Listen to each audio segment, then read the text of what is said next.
নমস্কাৰ বন্ধুসকল, মোৰ বিস্ময় চেনেলৰ এটা ভিডিঅ'লৈ আপোনালোকক সকলোকে স্বাগতম জনাইছোঁ। আশা কৰিছোঁ সকলোৱে ভালে আছে। আৰু মই আজি আপোনালোকৰ আগত দুটা ৰেচিপি লৈ আহিছোঁ। সেয়া হৈছে কুকাৰত অতি সহজে বনাব পৰা খিচিৰি আৰু লগতে এটা বিশেষ চিকেনৰ ৰেচিপি। তাতে আকৌ ডাৱৰীয়া বতৰ, বৰষুণৰ বতৰ। এই বৰষুণৰ বতৰত চিকেন আৰু লগতে খিচিৰিৰ এই কম্বিনেশ্যনটো খুবেই মিলে। তো ভিডিঅ'টো শেষলৈ চাই থাকিব। চিকেন লৈছোঁ মই এয়া ½ কিলো। তাৰপিছত খিচিৰি বনাবৰ কাৰণে মই কিছুমান চব্জি লৈছোঁ। সেয়া হৈছে বিলাহী, ৰঙালাও, গাজৰ, পটল, লগতে বেঙেনা, আদা, নহৰু, জলকীয়া। আপোনালোকৰ ঘৰত যি যি চব্জি আছে সকলোবোৰ বাৰু ব্যৱহাৰ কৰিব পাৰে। মোৰ তাত ইমানেই আছে। তাৰপিছত এইফালে লেগ পিচকেইটা অলপ ডাঙৰ যিহেতু সেইকাৰণে মাজে মাজে এনেকুৱা অলপ কাটি দিছোঁ যাতে মছলাবোৰ ভিতৰলৈ সোমাই যায়।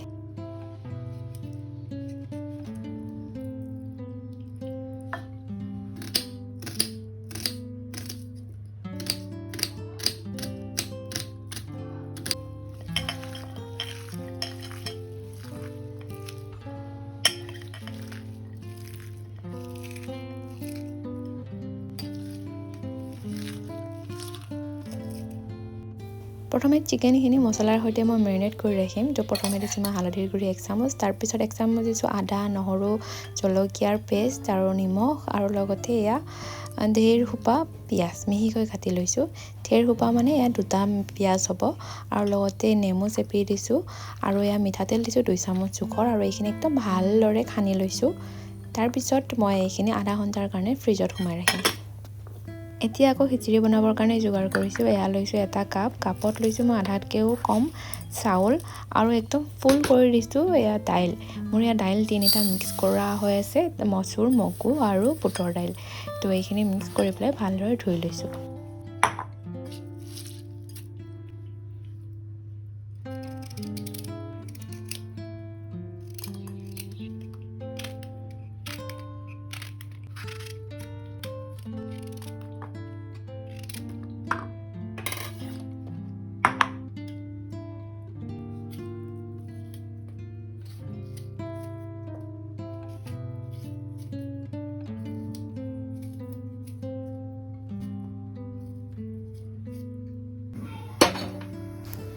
কুকাৰত প্ৰথমে মিঠাতেল দিছোঁ, তাৰপিছত পিঁয়াজ আৰু শুকান জলকীয়া এটা আৰু তেজপাত, এইখিনি ভালদৰে অলপ ভাজি লৈছোঁ। তাৰপিছত দিয়া গৈছে ইয়াতে বিলাহী এটা আৰু আদা নহৰু পেষ্ট 1 চামুচ, আৰু হালধি 1 চামুচ, আৰু লগতে নিমখ অলপ, যাতে সোনকালে বিলাহীখিনি গলি যায় সেইকাৰণে নিমখ দিছোঁ। আৰু এইখিনি ঢাকি দিম অলপ গলিবৰ কাৰণে বিলাহীখিনি।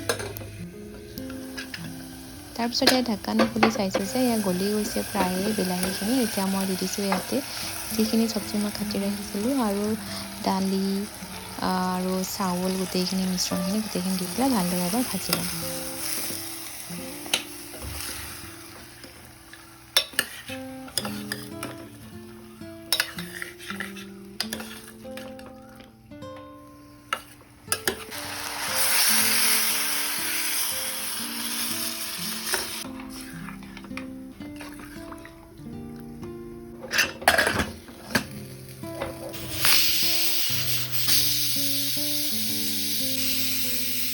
কুকাৰটো মই 3টা চিটি দি পেলাই বন্ধ কৰি দিছোঁ। তাৰপিছত এইফালে দিছোঁ কেৰাহী এটাত মিঠাতেল, আৰু লগতে দিছোঁ ইয়াত পিঁয়াজ আৰু জলকীয়া আৰু তেজপাত ৰঙচুৱা হোৱাকৈ এইখিনিও ভাজি লৈছোঁ।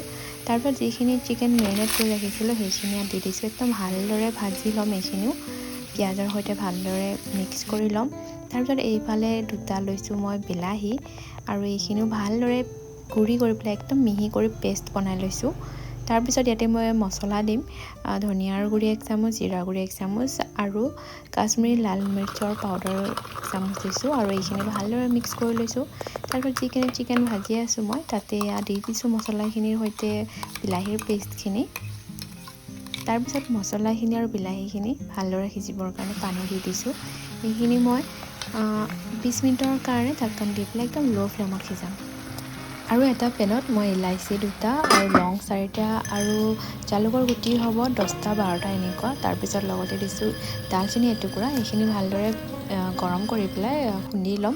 তাৰপিছত এই ভাজি থকা চিকেনখিনি দি দিম, আৰু বৰ ধুনীয়া এটা গোন্ধ আহে এনেধৰণে দিলে, আৰু কালাৰো বৰ ধুনীয়া আহে।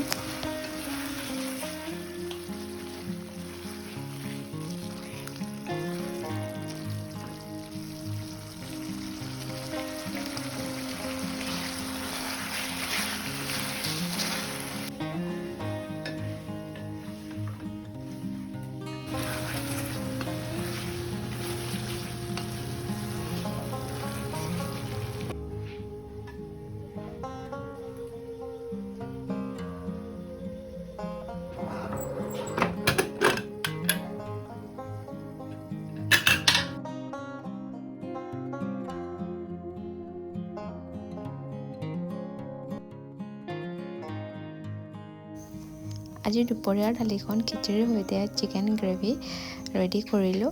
মইতো খাই বহুতেই ভাল পাইছোঁ বাৰু। আপোনালোকৰ যদি মোৰ এই ৰেচিপিকেইটা ভাল লাগিছে তেনেহ'লে এবাৰ ট্ৰাই কৰিব। তো ঠিক আছে বন্ধুসকল, আজিলৈ আহিছোঁ, বাই।